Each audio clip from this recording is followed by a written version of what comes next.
Bunda PAUD Banjarmasin membuka kegiatan seminar wan peningkatan kompetensi guru PAUD sekecamatan Banjarmasin Tengah di Aula Kayuh Baimbai Balai Kota Banjarmasin.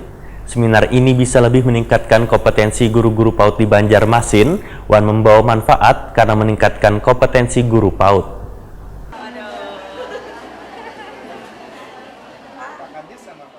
Bunda PAUD Banjarmasin Siti Wasilah membuka kegiatan seminar wan peningkatan kompetensi guru PAUD sekecamatan Banjarmasin Tengah di Aula Kayuh Baimbai Balai Kota Banjarmasin jelang tengah hari Rabu 5 Februari 2020.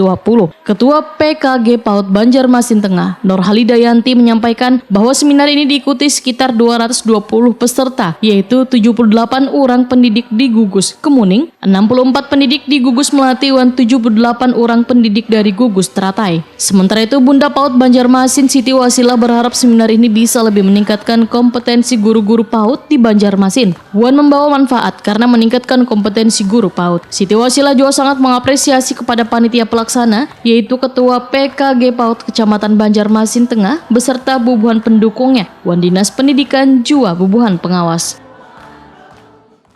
Meskipun di luar suasananya dingin, tapi masuk ke sini suasananya hangat.